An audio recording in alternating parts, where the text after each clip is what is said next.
Friends வணக்கம், good evening. சமுதாய பார்வையில் உங்கள் எஸ் சத்யநாராயணா. இன்று நம்மளோட இன்றைக்கி ட்விட்டர் ட்ரெண்டிங்கில் ட்ரம்ப் கான் மோடி நெக்ஸ்ட் அப்படின்றது தான் தலைப்பாக. ரொம்ப ஆவலாக மோடியோட தோல்வியை சில மக்கள் எதிர்பார்த்து கொண்டிருக்கிறார்கள். அதை பற்றி என்னோட ஒரு சின்ன பார்வை. ட்ரம்ப் யூஎஸ் எலெக்ஷன்ஸ் அதோட ஃபேர்னஸை நிறைய பேர் கொஷின் பண்ணுறாங்க. டெஃபினட்டாக இந்த வாட்டி people still believe Trump has one the election. But நிறையா பேருக்கு இந்த போஸ்டல் ஓட்டிங், அந்த ஓட்டிங்கில் வந்து அண்ட் இமெயில் த்ரூ ஓட்டிங், இதெல்லாம் வந்து நிறைய முரண்பாடுகள், நிறைய நடந்திருக்கு, குழப்பங்கள் நடந்திருக்கு. அது உண்மைதான். ஏன்னா அமெரிக்கா வந்து வேர்ல்டு ஃபுல்லாக டெமோக்ரஸி ப்ரீச் பண்ணும். ஏன்னா அந்த அமெரிக்காலே வந்து எலெக்ஷன் இன்னும் ஃபேராக நடக்கலைன்றது அதுதான் யதார்த்தமான ஒரு உண்மை. ட்ரம்ப்போட பதவிக்காலம் நிறைய சர்ச்சைகள் உண்டானது. அவர் வந்து அமெரிக்காவோட சில இன்ட்ரெஸ்ட்டை சேஃப்கார்ட் பண்ணுறதுக்காக சில டெசிஷன்ஸ் எடுத்திருக்காரு. சில முடிவுகள் வந்து தன்னிச்சையாகவும் ஒரு இம்பல்சிவாக டக்குன்னு எடுத்த சில டெசிஷன்ஸ் வந்து நிறையா சர்ச்சைக்கு உள்ளாயிருக்கிறது. ஆனாலும் கூட 150 வருட கால பாரம்பரியத்தில் எப்போவுமே ஒரு அவுட் கோயிங் யூஎஸ் பிரசிடெண்ட், புது பிரசிடெண்ட் உள்ளே வரும்போது, நேற்று பதவி பிரமாணம் இருக்கும்போது விடைபெற்று கொள்ளும் ஜனாதிபதியும் கூட இருப்பார். அவர் வந்து வாழ்த்தணுன்றது ஒரு மரபு. 150 ஆண்டு காலமாக இவ்வாறு நடந்து கொண்டிருந்த போது நேற்று ஜோ பைடனின் பதவி பிரமாணத்திற்கு ட்ரம்ப் வரவில்லை. இது ஒரு முக்கியமான நிகழ்வு. அதே மாதிரி எப்போவுமே அவுட் கோயிங் பிரசிடெண்ட் ஜனாதிபதி என்ன பண்ணுவாராம், பதவி ஏற்ற ஜனாதிபதிக்கு ஒரு கடிதத்தை விட்டு செல்வாராம். அந்த கடிதத்தை வந்து அது ஒரு சம்பிரதாயமான ஒரு கடிதம், வாழ்த்துக்களோ ஏதோ ஒன்று, நான் இதெல்லாம் செய்தேன், நீங்கள் இதை செய்யுங்கள் என்று வாழ்த்துவதோ எது மாதிரியாக வேணால் இருக்கலாம். ஆனால் வெளியே போகும் ஒரு ஜனாதிபதி பதவியேற்ற புது ஜனாதிபதிக்கு ஒரு கடிதம் எழுதுவார். ட்ரம்ப் என்ன எழுதியிருந்தார் தெரியுமா? Joe, you know I one the election. அவ்வளோதான். இதை மட்டும் எழுதிட்டு சைன் போட்டுட்டு அவர் கிளம்பி போயிட்டார். ட்ரம்ப்புக்கு நிறையா 2-3 ரொம்ப காஸ்ட்லி மிஸ்டேக் பண்ணார். மேபி அந்த ஒரு பிளாக் அந்த ஒரு சிட்டிசனை அந்த போலீஸ் கொன்னதுக்கும், அதோட ரியாக்ஷன் டைம் அண்ட் அதோட ஃபாலோஅப் ஆக்ஷன்ஸ் வந்து கருப்பினர்களிடையே ட்ரம்ப்பை மிகவும் அதிருப்தியாக வைத்தது. அது ரொம்ப ஒரு பெரிய ஒரு விஷயமாக நான் கருதுகிறேன், என்னோட பார்வை. அப்புறம் வந்து டக்குன்னு இந்த கோவிட் மக்களையும் நாம் வந்து ப்ளேம் பண்ணி தான் ஆகணும். ஏன்னா அந்த ஃப்ரீடம்னு யூஎஸில் லாக்டவுன்லாம் மக்கள் மதிக்காமல் இருந்தார்கள். அது டெஃபினட்டாக மக்கள் மீது ஒரு பெரிய குற்றம். ஆனால் அதற்கு விலை வந்து ட்ரம்ப் கொடுத்தாரோ என்ற ஒரு ஐயப்பாடு. நிறையா செத்தாங்க. ஒரு 4 லட்சம் மேலே செத்துருக்காங்க அமெரிக்காவில் மட்டும். அமெரிக்காவில் இன்னும் கோவிட் கட்டுப்பாட்டுக்குள் வரவே இல்லை என்பது தான் யதார்த்தமான உண்மை. ஸோ அவரோட இந்த மெக்சிகோ கிட்ட வால் பில்ட் பண்ணுறது, இந்த முஸ்லிம்ஸ் என்ட்ரு பண்ண விடாமல் பண்ணது, கண்ட்ரியில் சிட்டிசன்ஷிப்புக்கு H1B வீசாஸை ரெஸ்ட்ரிக்ட் பண்ணது, இது மாதிரி சில அதிருப்தியான இந்த கிளைமேட் பேக்டிலிருந்து வெளியில் வந்தது. இதெல்லாம் வந்து ஒரு முக்கியமான ஒரு தப்பான காரணங்கள். ட்ரம்ப் வந்து தோற்றதுக்கு, அட்லீஸ்ட் அஃபிஷியலாக தோற்றதுக்கு ஒரு தப்பான காரணங்கள். ஸோ இன்றைக்கி ட்ரெண்டில் என்ன ஆச்சு, அடுத்தது மோடியா? என்ன ஒரு வில்லத்தனம்னு சொல்லலாமா, இல்லது அவர்களோட அந்த ஏக்கத்தை பாருங்களேன். மோடி விழுந்துவிட மாட்டாரா என்பது அவர்களுடைய பெரிய ஆசை. இன்றைக்கி 50,000 புள்ளிகளை நமது ஷேர் மார்க்கெட்டில் 50,000 பாயிண்ட்ஸ் வந்திருக்கு. ஏன்?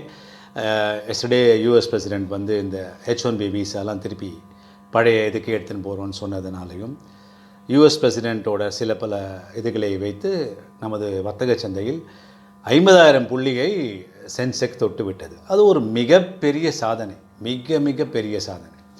ஸோ அது வந்து இந்தியாவிலையும் கோவிடுக்கு அப்புறம் இப்போது பிஸ்னஸ் ஆஸ் யூஷுவல் வந்துருச்சு அப்படின்ற ஒரு நிலை கண்டிப்பாக உருவாகிவிட்டது. ஒரு சிம்பிள் ஸ்டாட்டிஸ்டிக்ஸுங்க. போன 2019 December versus 2020 December car sales பார்த்தா எல்லா காரும் 10% 15% எக்ஸ்ட்ரா விற்றுருக்கு டிசம்பர் மாதத்தில். 2019 டிசம்பரில் எவ்வளோ விற்றாங்களோ அதோட 20% ஜாஸ்தியாக இந்த டிசம்பரில் 2020 டிசம்பரில் கார்கள் விற்றிருக்கிறது.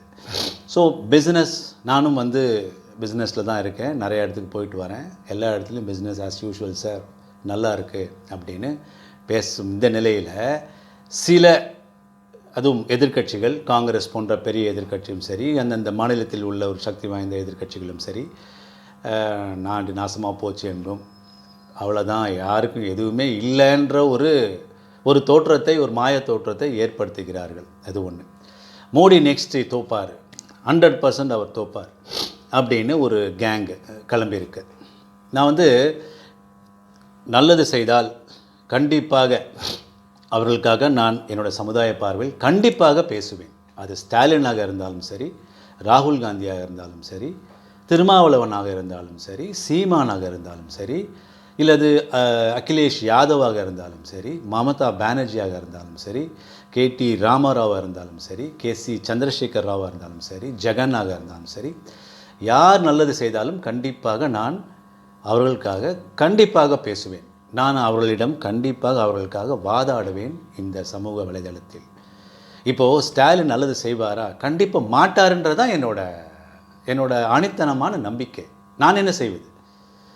ஏன்னா இதே பாஜகவும் சரி, மோடியோ சரி தவறு செய்தால் நான் கண்டிப்பாக, நான் சத்தியமாக நான் அதற்கு எதிராக கண்டிப்பாக என்னுடைய சேனலில் பேசுவேன். ஆனால் ஃபார்ச்சுனேட்லி ஆர் அன்ஃபார்ச்சுனேட்லி, அதாவது fortunately for people, forward thinking பீப்புளுக்கும் ரைட் விங்கர்ஸ்க்கும் எதிர்க்கட்சிகளுக்கும் அவ்வாறு அவருடைய அன்ஃபார்ச்சுனேட்லி அவங்களுக்கும் இது நடக்க மாட்டேங்குது. நான் வெறும் 10 சாதனைகள், பாஜகவின் 10 சாதனைகள், மோடியின் தலைமையில் இருக்கும் பாஜகவின் வெறும் 10 சாதனைகளை மட்டும்தான் சொல்கிறேன். மிக சுருக்கமாக சொல்கிறேன். அவர்களுடைய எண்ணம் எப்படி பகல் கனவாக போகிறது என்பதுதான் நான் சொல்ல வருவது. ஃபஸ்ட்டுங்க, ஆயுஷ்மான் பாரத். அதை இன்னும் கூட தமிழ்நாட்டில் ஒழுங்காக இம்ப்ளிமெண்ட் பண்ணல. 5 லட்சம் ரூபா வரைக்கும் ஒரு காப்பீடு, பிலோ பவர்ட்டி லைன் பீப்புள். 50 கோடி பேர் இந்தியாவில் இருக்காங்களாம். ஒரு டாக்டர்கிட்ட போக முடியாமல், அவங்களுக்கு சிகிச்சைக்கு பணம் இல்லாமல் 50 கோடி மக்கள், 130 கோடியில் 50 கோடி என்றால் 40%, ஆல்மோஸ்ட் 40% ஆஃப் பீப்புள். அதுவும் இப்போது இருக்கும் இந்த மெடிக்கல் மாஃபியா இருக்கிறதே, இந்தியாவிலும் சரி உலகத்திலும் சரி, ஒரு ஹாஸ்பிட்டலுக்கு போகிறதுக்கே பயமாக இருக்குது. தலைவலிக்கும் அவன் டெஸ்ட் எடுக்க சொல்கிறான். எல்லா டெஸ்ட்லாம் எடுத்துகிட்டு எங்கு பணம், இது ஒரு பணம் பறிக்கும் கொள்ளை கூட்டமாகவே மாறிவிட்டது இந்த மருத்துவ உலகம். அந்த சமயத்தில் ஒரு 5 லட்சம் ரூபாய்க்கு கேஷ்லெஸ், நீங்கள் பணம் கட்டவே வேண்டாம், கார்டை காட்டினால் உங்களுக்கு இலவசமான டாப் ஹாஸ்பிட்டல்ஸை உங்களுக்கு இலவச சிகிச்சை, இதை கொண்டு வந்திருக்காரு. ஏற்கனவே இப்போ வரைக்கும் 10 லட்சம் பீப்புள் அதில் பயனடைஞ்சிருக்கார்கள். நான் கோயம்புத்தூரிலும் சரி சென்னையிலும் சரி அயன்காரங்களுக்கு நிறைய தெரியவே இல்லைங்க இது மாதிரி ஒரு ஸ்கீம் இருக்குது அப்படின்னு. பாஜக அல்லாத கட்சிகள் ஆட்சி செய்யும் மாநிலத்தில் இதை பற்றி அவர்கள் சொல்வதே இல்லை. வருத்தத்தக்கமான ஒரு விஷயம்.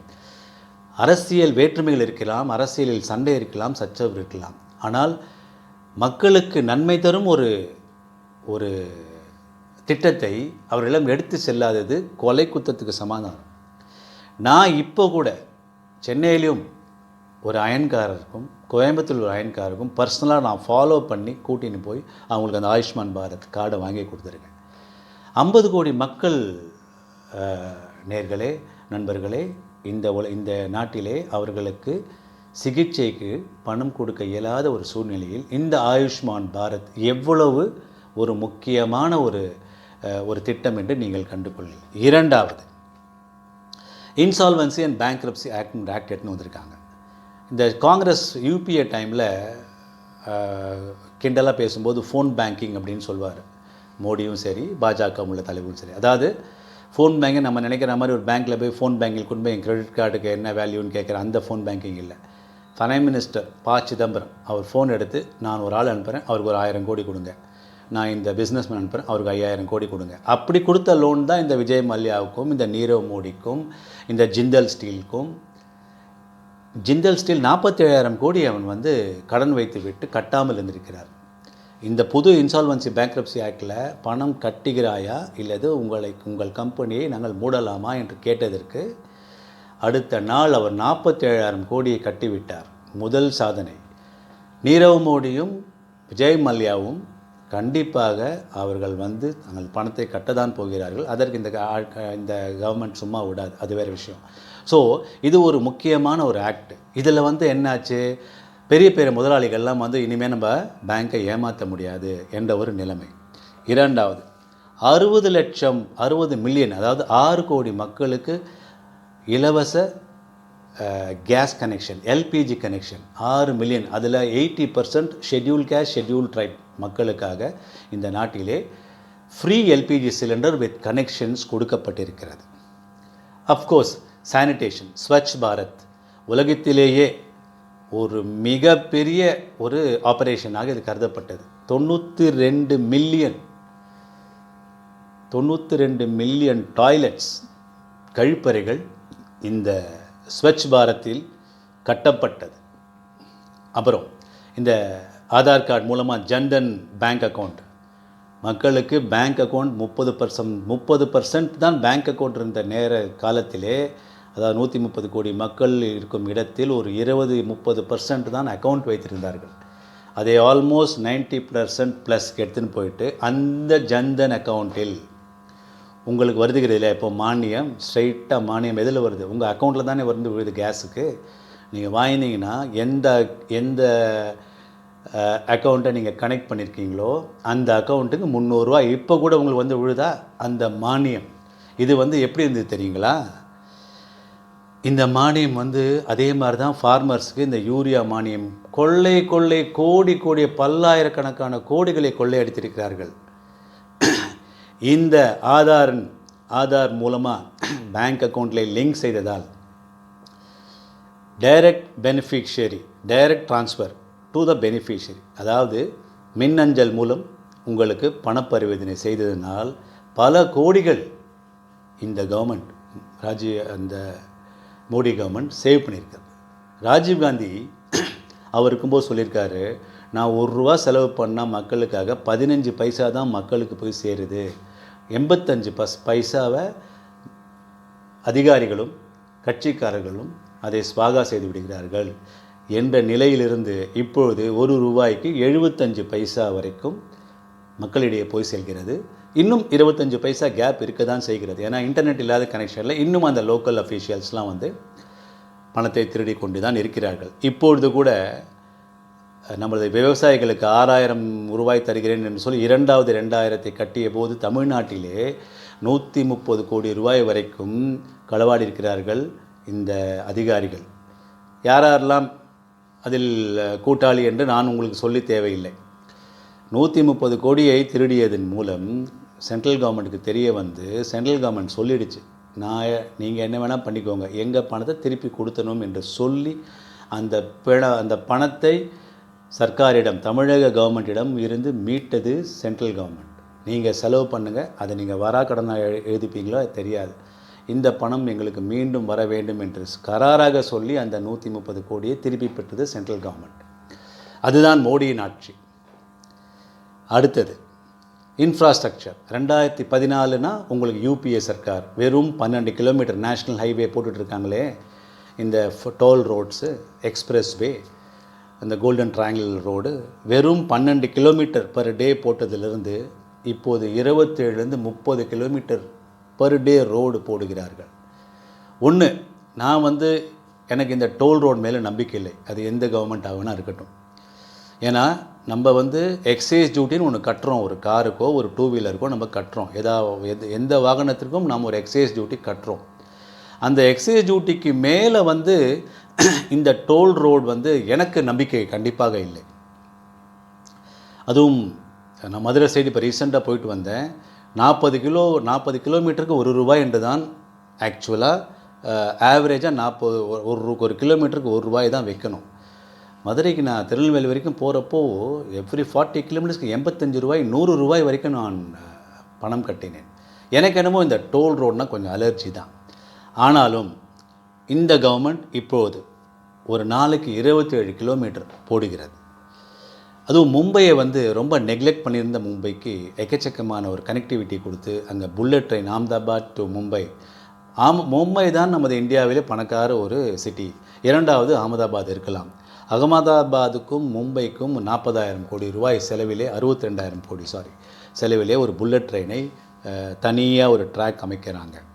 அந்த அளவுக்கு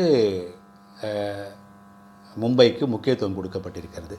ஜிஎஸ்டி இம்ப்ளிமெண்ட் பண்ணாங்க. இந்த நாள் வரைக்கும் எந்த டேக்ஸ், சென்ட்ரல் டேக்ஸு, வேட்டு, அது இன்னும் சிஎஸ்டி, நம்ம டிஎன்ஜிஎஸ்டின்னு ஒரு ஸ்டேட்டுக்கும் ஒரு ரேட் இருந்தது. போக ஒரே rate, one nation one tax. நிறைய குளறுபடி முதல் இருந்தது, இன்னும் இருக்கத்தான் சில செய்கிறது. இன்னும் சில பண்டங்களுக்கு இன்னும் அதிகமான வரி 18% ஸ்லாபில் இருக்கிறது. எல்லாம் சரிதான், குறைக்க வேண்டும் என்பது என்னுடைய தாழ்மையான வேண்டுகோள். மேக்ஸிமம் 14%க்குள் எல்லாமே இருந்தால் ரொம்ப, அஃப்கோர்ஸ் இந்த தண்ணி சிகரெட்டுக்கெலாம் கூட 28, இன்னும் 30% கூட போடுங்க, அதை பற்றி எனக்கு கவலையே இல்லை. அதை 40% கூட டேக்ஸ் போடுங்கள். பட் அதை தவிர மிச்சதெல்லாம் இந்த 12 to 14%க்குள் வந்தால் I'll be very happy. இருக்க தான் செய்கிறது. ஆனாலும் இதுவரை அமுல்படுத்த முடியாததை இந்த அரசு அமுல்படுத்தி காட்டியது. அதாவதுங்க, பிஜேபி கவர்மெண்ட் வந்து நீங்கள் நல்லா பாருங்கள். நீங்கள் லாஸ்ட் 5-6 எலெக்ஷன்ஸ்க்கு மேனிஃபெஸ்டோ உங்களால் கூகுள் செய்ய முடிந்தால் செய்து பாருங்கள். அவர்கள் சொல்ல வந்ததை எப்பொழுதும் மாற்றிக்கொண்டதாக நான் இதுவரைக்கும் பார்க்கவில்லை. ஆர்டிகிள் 370 எடுப்போம் என்று கடந்த 5-6 எலெக்ஷனுக்காக அது அந்த இதில் அவங்களோட தேர்தல் வாக்குறுதியில் இருந்தது. ட்ரிபிள் தலாக்கை ஒழிப்போம் என்று இருந்தது. ஜிஎஸ்டி கொண்டு வருவோம் என்று இருந்தது. என்ஆர்சி, சிஏஏ போன்றவர்களை நாங்கள் கொண்டு வருவோம் என்று இருந்தது. அயோத்தியில் கோவில் கட்டுவோம் என்று இருந்தது. இப்போது ஆர்டிகிள் 370 எடுத்தாச்சு, ட்ரிபிள் தலாக் எடுத்தாச்சு. முஸ்லீம் பெண்கள் மிகவும் மனதுக்குள் அவங்களால வெளில சொல்ல முடியாது. ஏன்னா எனக்கு முஸ்லீம் பெண்களை பார்த்தாலே ஒரு அனுதாபம் இருக்கும். ஏன்னா அவர்கள் எல்லாம் என்னை பொறுத்தவரை அது வந்து அவர்கள் ஒரு அடிமை வாழ்க்கை வாழ்கிறார்களோ என்ற சந்தேகம் எனக்கு எப்போதுமே உண்டு. அவர்களெல்லாம் பாருங்கள், மனதிற்குள்ளே அவர்கள் மோடியை வாழ்த்துகிறார்கள். ஏன்னா அவங்க லைஃப் கேரண்டியே இல்லை. 3 வார்த்தையில் ஒரு நிமிஷத்தில் போச்சு, கான், இட்ஸ் கான் அப்படின்ற மாதிரி, அமிர்தாஞ்சன் பாமர் அட்வர்டைஸ்மெண்ட் மாதிரி இட்ஸ் கான் ஆகிடும் அவங்க லைஃப். இன்னும் 4 மனைவிகளை அவர்கள் வைத்துக்கொள்ளலாம் என்று அவர்களுடைய மதம் சொல்கிறது. அப்போது எப்போ வேணால் அவன் டக்குன்னு ட்ரிபிள் தலாக்கை வந்து அவன் எப்படி வேணாலும் சொல்லலாம். வாட்ஸ்அப் பண்ணலாம், மெயிலில் சொல்லலாம், ஃபோனில் சொல்லலாம். அதற்கு அந்த ட்ரிபிள் தலாக் அப்புறம் அந்த நிக்கா அலாலாம் நம்ம காதில் கூட கேட்க முடியாது. ஐயோ, பெண்களின் நிலைமை இஸ்லாமில் பாவம், ரொம்பவே கஷ்டம். அவர்களெல்லாம் இன்று மகிழ்ச்சியாக இருக்கிறார்கள். ஏன்னா ட்ரிபிள் தலாக் சட்டத்தை எடுத்தாச்சு. அது ஒன்று. ஆயுதம் வாங்குவதில் க்ளீனான ஊழலற்ற பேரங்கள் நடத்தப்படுகிறது. இந்த ரஃபால் டீலை எவ்வளவோ தப்பாக பேசி கவர்மெண்ட்டை தோக்கடிக்கணும்னு அப்போசிஷன் பார்ட்டிஸ் எல்லாம் பண்ணாங்க 2018. இந்த போஃபோர்ஸ், உண்மையான ஊழல் நடந்தது போஃபோர்ஸில். அந்த ஊழலை வைத்து காங்கிரஸ் தோற்றது. அது மாதிரியே இந்த ரஃபால் டீலை வைத்து தோற்கடிக்க பார்த்தார்கள். பாவம், அவர்கள் கனவு நினைவாகவில்லை. மீண்டும் மிகவும் சக்தி வாய்ந்த ஒரு கட்சியாக பாரதிய ஜனதா பார்ட்டி 2019 எலெக்ஷனில் வின் பண்ணிச்சு. ஸோ ஊழலற்ற ஒரு நம்பிக்கை உள்ள ஒரு ஆயுத பேரங்கள் நடத்தப்படுகிறது. சைனாவுக்கும் பாகிஸ்தானுக்கும் இந்தியா இப்போது சிம்ம சொப்பனமாக விளங்குகிறது. ஒரு பூனையாக இல்லாமல் புலியாக, சினங்கொண்ட புலியாக, ஒரு கர்ஜிக்கும் சிங்கமாக,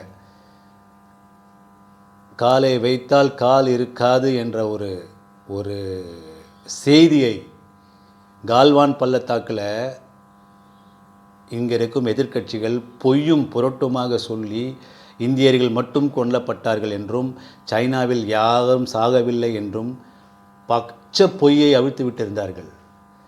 நண்பர்களே, 125 பேருக்கு மேலே சைனீஸ் சோல்ஜர்ஸ் இறந்திருக்கிறார்கள். இதுதான் உண்மை. அமெரிக்காவிலும் இதுதான் பேசப்படுகிறது. ஆனால் இந்தியாவில் மட்டும் இந்த கீழ்த்தரமான ஊடகங்கள் இருக்கிறதே, இவர்கள் இதை பேச மறுக்கிறார்கள். சைனாவை வந்து உள்ளே வச்சுட்டான். இப்போ பனி வந்துருச்சு. அவன் பின்னாடியும் போக முடியாமல் முன்னாடியும் போக முடியும். ஏன்னா அவனுக்கு பனியிலிருந்து பழக்கம் இல்லை. நமது வீரர்கள் சியாச்சியன் கிளேசியரில் இப்பொழுது இல்லை தோழர்களே, 1987 6 அந்த கிளேசியரை நாம் பிடித்து விட்டோம். உலகத்திலே மிக அதிகமான சண்டை போடும் இடம் அது. அதிலே நமது சோல்ஜர்ஸ்கள் ரொம்ப எக்ஸ்பீரியன்ஸாக இருக்காங்க. ஃபர்ஸ்ட் டைம் சைனா இப்போ வின்டருக்கு முன்னாடி அங்கு தனது படையை குவித்திருக்கிறது. ஆனால் அவர்களுக்கு அந்த பணி ஒத்துக்கொள்ளவில்லை. இப்பொழுது 10,000 பேரை பின்வாங்கியது. அஃப்கோர்ஸ் இந்தியாவும் பின்வாங்கியது. ஒரு 10,000 சோல்ஜர்களை பின்னாடி எடுத்து செல்கிறது. அதனால் அவர்கள் பழைய இந்தியாவாக மன்மோகன் சிங் கீழோ அல்லது ஒரு ஐக்கிய குஜராத் கீழோ ஒரு தேவகவுடாவின் கீழோ இது மாதிரியான ஒரு பிரைம் மினிஸ்டர் கீழே இந்தியா இப்போ இல்லை. இப்போ இந்தியா வந்து மன்மோகன் சிங் கீழே மாதிரிலாம் இல்லை. இப்போ India is under Narendra Modi. அதனால் சைனாவும் பாகிஸ்தானும் அடிமேல் அடி விழுந்து கொண்டிருக்கிறது. பாகிஸ்தானை ஓஏசி என்று சொல்வார்கள், அதாவது ஆர்கனைசேஷன் ஆஃப் இஸ்லாமிக் கண்ட்ரீஸ் என்று சொல்வார்கள். அதிலே அவர்களை துரத்தி துப்பி விட்டார்கள். அங்கெல்லாம் போய் என்னமோலாம் அழுது பார்த்தான் இம்ரான்கான், ஒன்றும் நடக்கலை. அந்த அளவுக்கு இந்தியாவின் சக்தி ஆதிக்கம் அவ்வளோ வந்திருக்கிறது. கோவிட் வேக்சின் 3 தயாரிப்பாளர்களிடம் ஒரே நாளில் சென்று அவர்களை ஊக்கப்படுத்தி அதன் தயாரிப்பை வேகப்படுத்தி இன்று அந்த கோவிட் வேக்சின் வந்து 90+% எஃபெக்டிவ்னஸ் அப்படின்னு சர்டிஃபிகேட் வாங்கியிருக்கு. சைனா தயாரித்தது 56% தான் அப்படின்னு சொல்லி பிரேசில் சைனா கிட்டேருந்து வாங்கினது திருப்பி அனுப்பிச்சிட்டு இந்தியா கிட்டே வாங்கியிருக்காங்க 2 மில்லியன் டோசஸ். இந்தியாவுக்கு நேபாளுக்கும் பூட்டானுக்கும் மால்தீவ்ஸ்க்கும் இந்தியா வந்து நல்லுறவை மேம்படுத்துறதுக்காக அந்த கோவேக்சின் அந்த கோவேக்சின் இதை வந்து ஃப்ரீயாக கொடுத்துருக்காங்க. அதே மாதிரி அவர்கள் சொன்னார்கள், எப்போ என்ஆர்சி சிஏ எடுத்து வருவோம் என்று சொன்னார்கள், எடுத்து வந்தார்கள். அயோத்தியில் கோயில் கட்டுவோம் என்று சொன்னார்கள். அந்த தீர்ப்பு 400 ஆண்டு கால ஒரு சர்ச்சையை 400 ஆண்டுகளான ஒரு சர்ச்சையை முடிவுக்கு எடுத்துன்னு வந்து மிகவும் அழகாக திறம்பட ஒரு ஸ்திரமாக எல்லாரும் ஏற்கும் வகையில் அந்த தீர்ப்பை சுப்ரீம் கோர்ட் அளித்து அந்த அயோத்தியாவின் கோயில் கட்டும் பணியை இப்போ துவங்க போகிறார்கள்.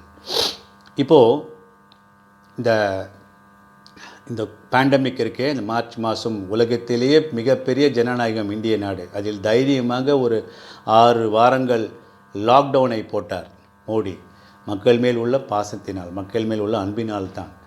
நிறைய பேருக்கு வேலை போச்சு, நிறைய கஷ்டங்களை எல்லாம் இழந்தோம். உண்மை. அது வந்து நமக்கு மட்டும் இல்லை, உலகத்திலேயே அது எல்லாத்தையும் ஆட்டி படைத்தது. இன்னும் கூட இந்தியா வந்து இப்போ ரீசண்ட் ஒரு கிராஃபிக்ஸ் அனாலிசிஸில் இந்தியா தான் லீஸ்ட் அஃபெக்ட் ஆனது என்று இப்போது ஒரு புள்ளி விவரம் சொல்கிறது.